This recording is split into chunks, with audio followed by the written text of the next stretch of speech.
What's up, everybody? Welcome back to another episode, another edition of the PHDJ podcast. What's up? It's your boy, Joe Bunn, with my man, Mike. How are you, Joe? Mike Walter. Freaking Walter. Freaking Walter. I like that. Mike, what's your middle name? Raymond. Michael Raymond Walter. Not nearly as cool as Eagles. Matter of fact, when I tried to, years ago, I thought about being an author. Like that was going to be my career path. Okay. And I thought M. Raymond Walter would be a cool, writing name. You know? Is good. Yeah. I was going to go with that. Yeah. But that it is good. Yeah. Well, maybe good morning. My next career. Exactly. Morning. How are you, sir? In your next life. Yeah. Congrats to the Cowboys. Congrats to the Cowboys. Yes. If you're not watching video, I have a cowboy cap on. I'm heading out for a run. Literally, I had that it was like 8:15 this morning, and I could have squeezed the run in. I was about to say, behind, right. But I literally would have been like running back in the house and been like, I'm Joe. ready. So yeah, I figured I did a few things around the house, and now as soon as we're off, I'm doing. All right. Well, I'll let you go shortly after we cover all the DJ. We have a lot. I know, right? What a week. All right. So number one, I didn't mention this to you, but I saw there was some mobile DJ meetup and like bars there, and John Young. I had no idea this was. Yeah, am I too far south? In PA, I don't know. I mean, I don't think they had great reach as far as marketing it, but then again, I don't think they wanted more than 100 odd attendees, which looks like what they have. Okay. But yeah, it's happening about an hour from me. I actually asked too late to speak, and they didn't have any slots for me, so I wound up. And it's a good thing I didn't, because I've got somebody out of the office this week, so I did a 12-hour day yesterday in the office, sales, payroll, everything else. So it was good that I wasn't away. I literally didn't even know about it until I saw John Young. Yeah, John Young is there. Big Daddy is there. A few other. I think I'm too far south. Luminaries in the industry, probably. Well, dude, your plate is so full with the DJs involved. Nobody's even. I'm shocked we have a half hour every week to get online. I really am. Stop. You're so always busy. For you, man. We wouldn't see each other. Well, otherwise. When you say you mean the listenership. You don't do this for me. You do it. No, but I do like to see you every week. Thousands of DJs benefit from us. Knowledge and wisdom. Those last two shows are good, man. We're getting some good feedback. Yeah, those were good. Top 40. People love the music stuff. I think everybody likes when we talk performance and music, and specifically because let's face it. If you're a single op, some of the multi-op stuff we talk about is not relevant. True. Pretty much everybody still performs, and even if you're an owner who doesn't perform anymore, you can pass that along to your crew. So yeah, I think that kind of stuff is please do. I think it's always relevant. So let's talk about the big breaking news story from yesterday or the day before. Where'd you pull that article? So Mobile Beat has sold. So it started. So just so everyone knows, we're recording Tuesday morning. This will drop Thursday. So by the time it drops, this news is 3 days old. But Monday night, while I'm watching the Giants lose to the Cowboys, I started seeing on Facebook all this posts about an article that Mobile Beat has been sold. Yeah, to the Photo Booth Expo people, right? To the guy who runs the Photo Booth Expo. I thought I don't have his Rob Savickas, who I don't think I've ever met. I'm looking at his picture. I looked at his picture too, and I don't think I knew him either. Yeah, I don't think so. I knew that they were doing a big show in Las Vegas in February, which is kind of weird because it's a month before Mobile Beat. Correct. Is this going to split the pie? Is this going to split the attendees? And I think I had heard some whispers through the industry that Ryan was looking to sell Mobile Beat, but so now it's finally come to fruition, and apparently Rob Savickas has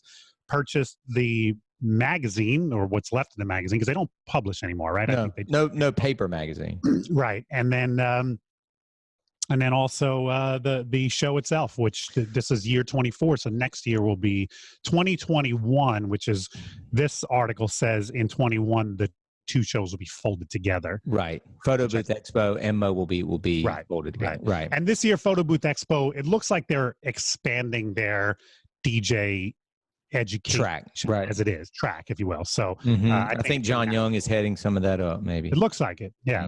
So anyway, kudos to Ryan for offloading Mobile Beat and hopefully making some coin off of it. And congratulations to Rob Savickas for basically, this is like when a team makes a big trade and all of a sudden they're like, they go from, not even playoff relevant to, oh my God, they could win it all. So right.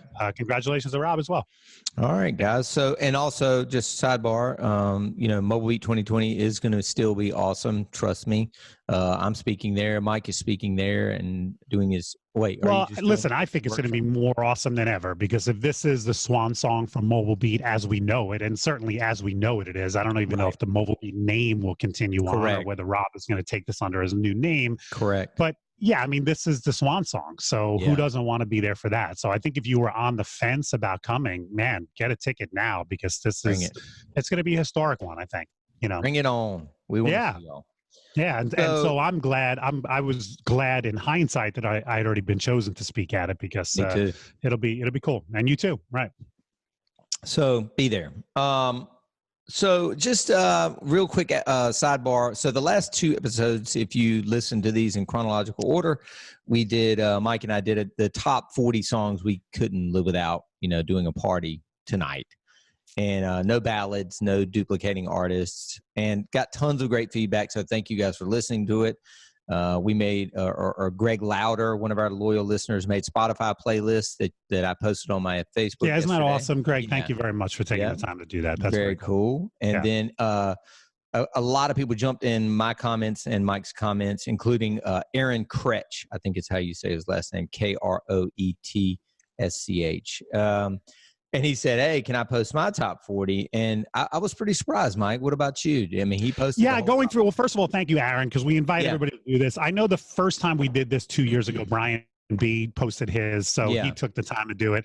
A few people have commented like, hey, I would add this song, or I would, but Aaron, I think, is the only one that I've seen, certainly, that posted his full top 40. So thanks for taking the time to do it.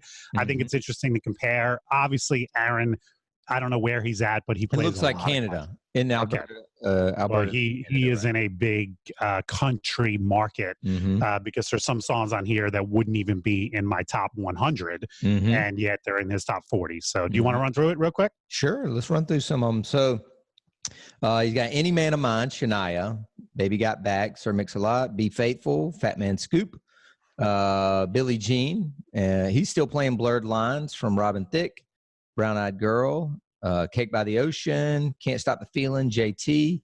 And then here's another country, Chattahoochee by Alan Jackson. And then number 10 is Dancing Queen. And again, these are in no particular order. In his top 10 in alphabetical order, I mean, Any Man of Mine and Chattahoochee wouldn't even be in my, top whatever. They might be in my top 100 of country songs, but I can count on my hand the number of times I've played Chattahoochee. Yeah. So his 11 through 20, Donza, which was on my list. I don't think it was on yours. No. Dirt on My Boots by John Party. I don't even think I know that song. Yeah. Don't Stop Believing. So it's funny because he's got some middle of the road stuff. Don't Stop Believing. Everybody by Backstreet Boys. Fishing in the Dark. And Aaron, by the way, we're not being critical. This is just regional. Fishing in the Dark, Footloose, Friends in Low Places, Get Low. So he does have some good hip hop on here. Be Faithful, Get Low. I Got a Feeling by Black Eyed Peas. I guess that's pretty universal. And I Want to Dance with Somebody, which is also universal. And then 21, he picks it back up with Ice Ice Baby, which kind of comes and goes from my list. Jump Around, Low by Flo Rida, the Macarena, and then Mambo number 5. Wow, I haven't played that in a long time. Me either. Yeah. 26, Rasputin by Boney M. This is an audience participation song here with the guests huddled in a circle doing their best Ukrainian kicking dance. Sometimes called shumka dancing. All right. It's very educational, Aaron. Yes, thank you. Thank you. No idea. Hey, you learn something every day. Next time I have some Ukrainians at my party, I will play Rasputin by Boney M. And you'll be a freaking And hero. I'll also ask them to investigate Joe Biden. No, we're not going to get political. Nope, we're not. 27. No politics, Joe says. Nope. September, Earth, Wind, and Fire. Then Shake It Off, Taylor Swift. Shout by the Isley Brothers. Now read his comment on Shout. He says, I never play Otis Day. Never in all caps. That's how, Isley Brothers have way more energy, although sometimes I mix out early into Rock Around the Clock or something oldies like that. Wow. Couldn't disagree more, man. I just think the Animal House has way more energy, but whatevs. And then he wraps up his, Shut Up and Dance. Yeah, that was yours. And then he wraps up his list with Somebody Like You, Keith Urban. Again, another country song that I'm sure I have it on my hard drive, but I can't even say I ever played it. That song. Staying Alive by the Bee Gees, Summer of like Canadian audience, maybe. Yeah. Well, listen, Summer of 69 would be on my top sing along 100. Yeah. So it's not like we never play it. But probably we've talked about that. If there's an artist from your region, you tend to I get more Bruce Springsteen requests than you do, that type of thing. Sweet Caroline, This Is How We Do It. Now, this was interesting to me. He says Thunderstruck, AC/DC easily every time instead of You Shook Me All Night Long. If I had him on this call, I would say, do you play the original? Because I have a remix of Thunderstruck that I've played before. But I'll be honest with you, only by request. Only if I get a request for it. I don't think I've ever voluntarily put that in, but maybe I'll try it.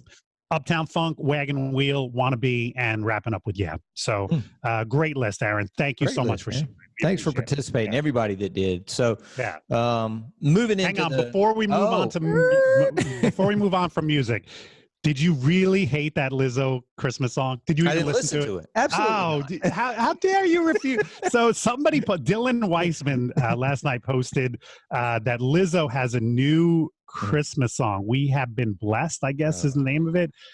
Or maybe that's just We Have Been Blessed. Lizzo released it's horrible, Joe. It's horrible. And listen, I'm not a Lizzo hater. I actually like a few of her songs. But truth hurts on this one. This is a horrible song. So I hope I'm not getting a bunch of requests for this one. So I want, before we moved on to what I know you're going to ask me, I wanted to ask you. So you got to go back and listen to it. Yeah, at least before I jump on it. Give it at least a minute. Okay. Give it 60 seconds. Yeah. So as much as Mike and I would like to just come on here and shoot the breeze every Tuesday or Wednesday when we record, we do have a pertinent topic, and I'm just content. I'm just as eager as you guys. I've got my little notepad out here because I think we all, I don't want to say we live and die by getting online reviews, but it is certainly an important part of, it can be considered marketing these days. There's stats out there that, and I do it myself, that, people buy based on reviews. I mean, if I'm going to buy something on Amazon and I'm a little iffy on it, especially electronics, I read the reviews and they matter. And so I think it matters when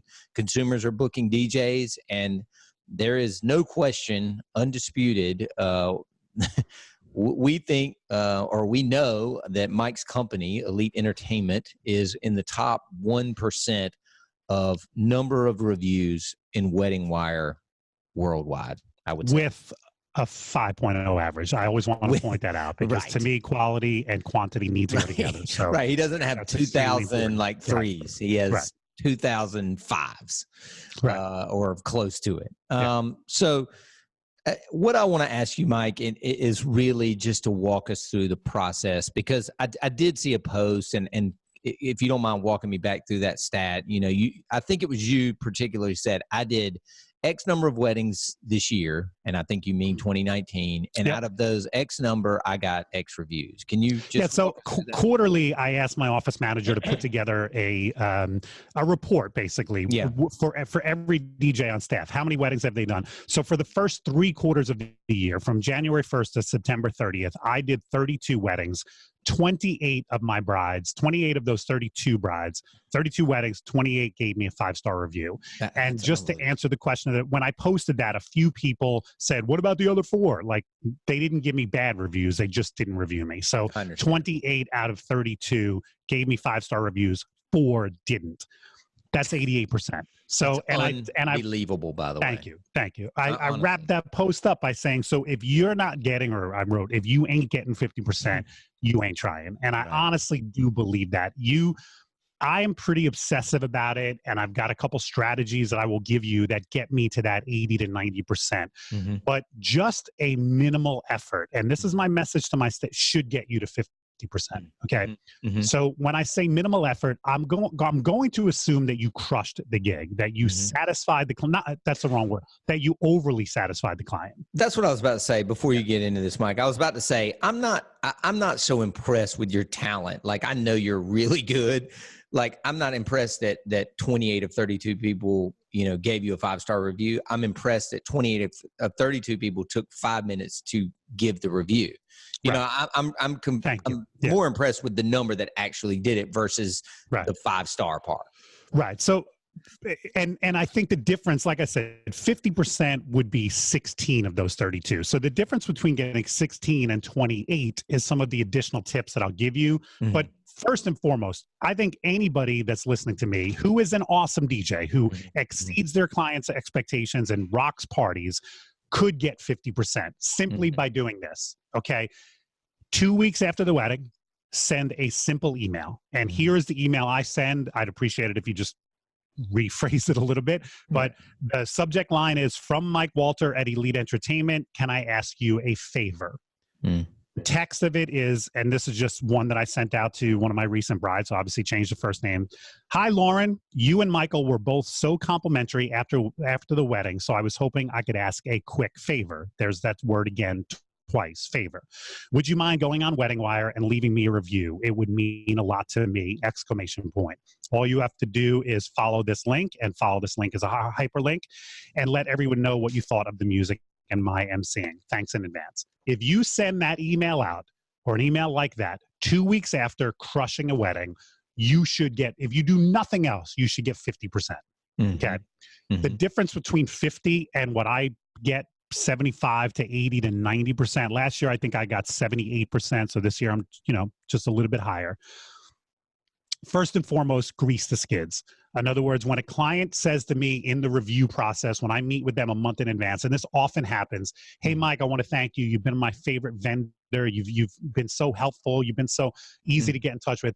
I let them know at that point, hey, by the way, after the wedding, I'm going to send you an email with a link. So I kind of get their permission. And of course, yeah. The night of the wedding, if they come up to me, hugging me, Mike, this was awesome. Maybe give me a tip, by the way, blah, blah, blah. I say, listen, by the way, when you get home from your honeymoon, I'm going to send you an email. And again, they go, oh, of course. Matter of fact, I had one recently. She got married on a Saturday. She wasn't going on a honeymoon, and we're going to get to that in a second. I said that to her. Now, I usually would send that out Wednesday of that week if they're not going on a honeymoon. Sunday afternoon, I get an email from her. So less than 24 hours after her wedding, Mike, where's that link? I want to review you. So that's how planting the seed or greasing the skids, whatever. She was so eager to leave me a review. She didn't want to wait the 3 days. Okay. So mention it in advance. Secondly, timing is everything. So I say 2 weeks after the wedding, because that's your general honeymoon is going to be 10 days to 2 weeks, whatever. You want to get them a couple of days after they come back from a honeymoon. So number one, do you ask your clients where they're going on a honeymoon? If you don't, that should be a question you ask anyway. It has nothing to do with the review, but I like to know where clients going on their honeymoon. If it's someplace exotic and cool and sexy, I'll often shout that out at the end of the wedding. Let's hear it from Mike and Lauren. Oh, by the way, they're going to Tahiti on their honeymoon. And that gets another like, wow. But then I follow that question up with, oh, how long are you going? So now I know maybe they're going to the Poconos for 5 days. Okay. In which case I'm not going to wait 2 weeks. I'm going to wait 8 days after the wedding. I want to get that email to them 3 to 4 days after they return from their honeymoon. Meaning, if they don't go on a honeymoon, which I get, I don't know, how often do you see that, Joe? Or do you ask? Do you ask that question? No, I do ask. Yeah, I do ask. And how often do you get, well, we're not going, not right away. We're going to go next summer. I'm a teacher. I'm not going until June. 25% of the time. Okay. I get it probably a little bit higher. I'd say close to half of my brides, and that's just guesstimating. Right. If you're not going on a honeymoon, your wedding's on a Saturday night, you're getting that email from me on Wednesday. And there are plenty of weddings that I get the review within a week of their wedding because they didn't go on a honeymoon and I struck while the iron was hot. Timing is everything. Yeah. What you don't want is the euphoria from the wedding to die down. And as much as we crush our weddings, some of my guys on staff, I can tell every quarter I send after Lynn does the report, I send an email out and say, guys, this is where we're at. And that's when they send their emails, because I can tell they get 4 or 5 reviews that day. Yeah. The problem is they're not getting 50%, because even if you crushed a wedding 3 months ago, even if that bride loved you 3 months ago, if you don't email her till 3 months later, there's a good chance she's going to be like, nah, I just don't have time to get to it. Yeah. You know what I mean? So you want to get them when they still are on that wedding high. Exactly. The buzz wore off. So that's why timing is everything. That's why finding out how long is the honeymoon, and if there is no honeymoon, getting it to them that week. Get the email to them that week. Okay. And then my last tip is sometimes you have to ask twice, and there's nothing wrong with, there are plenty of times where I send that initial email out. I don't get a review. I wait 4, 5, 6, 7 days, and then I re-email it and say, hey, I'm not sure if you saw this email, but I was really hoping. And then the second time I get the review. Okay. I don't ask a third or fourth. If they ignore it after that second, then I stop. I give up. Sure. But there is a handful of times where I've gotten nothing from the first, but I remind them, and then I get it from the second. Couple questions, Mike. Sure. I'm over here taking notes, by the way. Yeah. And I know all this stuff, right? And I know this stuff from the workshop that we did together, but I still I'm always kind of changing and tweaking things. And we do well, but we can always do better. And we are certainly not getting, even myself, the owner, not getting 28 out of 32 reviews. So first question, Mike. So you're still sending everybody to Wedding Wire, correct? I am. As a matter of fact, this is a conversation Dominic and I both had. We're closing in on 2,000 reviews on Wedding Wire. Once we pass that mark, I think we're going to start spreading the review love around a little bit more. In other words, maybe every other week we'll do a Google, we'll do the Knot, we'll do a Wedding Wire. So we'll probably spread it around a little bit. But I've just been really focused in on getting to that 2,000 review mark on Wedding Wire. So right now it's still all Wedding Wire. Yeah, we've been sending everybody to Google just because we've heard, it boosts your SEO and stuff, and we have seen a bump from that. So we kind of switched. I think once we hit 1,000, we kind of made that pivot. I will say this. I have a follow-up email that includes links to the Knot, the Google, Facebook. Yeah. And I send that out. And I do get this from time to time. Brides who review me on Wedding Wire and say, I'd be happy to do it anywhere else you need it. Yeah. So I don't ask for more than one initially, but if I get a bride who says, of course, Mike, you were awesome, where else can I? That's when I send them that secondary link. Got it. Me too. The second question, Mike, was, now, for somebody that's super busy, like the people listening or myself, especially the people that are doing this not yet as their full-time job, and they've got a million things at work, and they've got a family and this, that, and the other. How do you keep up to know when to email? In other words, are you setting little things on your calendar? Are you setting up something in DJ Event Planner? In other words, the wedding that you did on October the let's say 26th or the 19th, you're about to send that review. How do you remind yourself to send that review? I'm old school. I still use a paper calendar, and I just jot notes on that. So, for example, tomorrow, Wednesday, which is the day before you're listening to this, I have on my blotter to email my bride from Friday, because I know they didn't go on a honeymoon. Perfect. So when I met with them, they said, we're not going on a honeymoon. So I jotted on my blotter on the Wednesday, WW111. That's all I wrote. And I know what that means. Wedding Wire, send the Wedding Wire email to my November 1st bride. So there's a good chance. That's one where there's a good chance before a week is passed, I'll have her review because I knew she's not going, and I just made myself a little note. I'm sure you can do it electronically. I'm sure there are reminders. There's to-dos in DJ Event Planner. I could have set a to-do for tomorrow to go off. Hey, send this but I'm matter of fact, as this is how old school I am. Sometimes when I'm on the road and I'm trying to schedule something, I have to call into my office and say, hey, Lynn, would you take a look at my calendar and tell me what next Wednesday looks like? I know there are millennials chuckling at that. Nick Spinelli's probably spinning his head going, how much of an old man are you, Mike? But you know what? It's a system that works for me. Yeah. I mean, that's all I was asking. And listen, the people that are super or not even super tech savvy, but just tech savvy a little bit, you can definitely set this up in your DJ Event Planner, your CRM, Honeybook. You can set it up on your iCal. You can set it up on your Android. All you got to do is just put a simple reminder. I use Wunderlist, WUNDERLIST for my to-do list. You can set it up in there to literally, like, at the wedding, you could say, remind me in 2 weeks to send a review email to Susie Smith. Yep. One last question, Mike, before we wrap this up. Do you have a like a truncated or a shortened version of the Wedding Wire link that you're sending out? Yes. Like a Bitly version, I guess. Well, I know long or what I do is I just make the follow this link, the hyperlink in the email. Right. So I'm not the bride isn't even seeing the link. Good. Right. That's a good idea if you want to do that. But yeah, I haven't even done that because you just hide it in the word with the little. Right. Yeah. Right. Cool. Anything else? Any other comments here? I'm making some notes on some things I'm going to change right now. No, that's it. Listen, I get a lot of people when I posted things like that. As a matter of fact, there were a few people that said, "Hey, how do you do?" And I said, "Stay tuned. I think Joe's going to ask me about it on the podcast." So hopefully this answers a lot of those questions. But listen, I encourage you to do it because reviews. I'm not breaking any news here. Reviews are becoming more and more important. Like Joe said in the top of this subject, you have to. Millennials have actually been called the Yelp generation because they don't want to do anything without reading. And I get it. Like I said, I think I've said it on this podcast in advance. In the past, when Kelly and I plan our vacations, we are on TripAdvisor nonstop, and what we're doing is reading reviews because we want to see what past people have said about this hotel or this tour group or this restaurant before we sign up. And it doesn't have to be perfect. We've booked plenty of hotels that have had some bad reviews. Yeah. So people who think, oh my God, I got one bad review on Wedding Wire, I'm finished. You're not. No. People call me all the time and say, Mike, I got a 1-star review on Wedding Wire. What should I do? And my advice is drown it out with 5 stars. Bury it.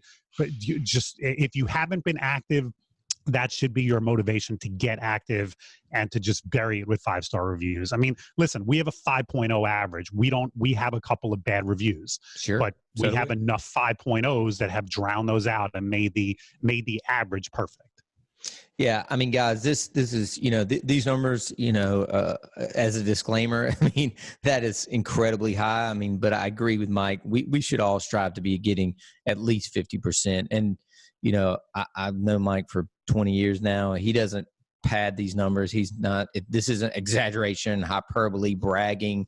Like, even that whole post that so-and-so went back and forth where you said you had 38 shows that day or something. Like, he doesn't make these things up, guys. I mean, he has one of the biggest companies. Yeah, if anybody wants to go verify it, you can go back to Elite Entertainment's Wedding Wire and count the number of Mike Walter mentions from the beginning of the year on. It's 28, and I've done 32 weddings. It happens. So, so listen to this, man, and listen to this back. And again, if you have questions, you can always reach out to Mike, DM him or something. He's always there to help, and I am as well. I think we add just to wrap this up, we do something similar.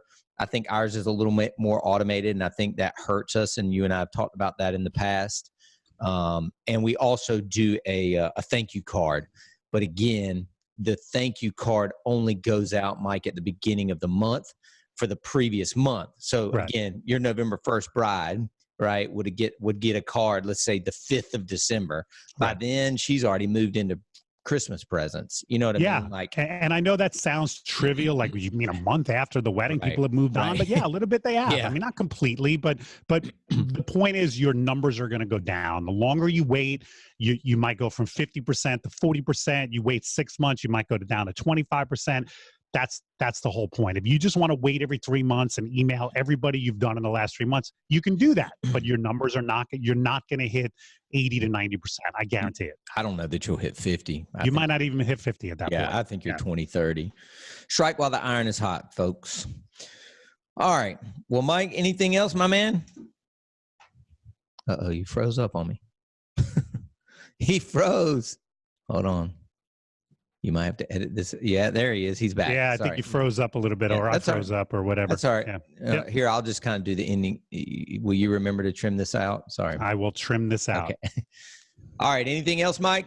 I think that's it, Joe. Right. Thank you. All right, brother. Well, thank you guys so much for listening, and we will be back again next week with another episode. Ciao. Later.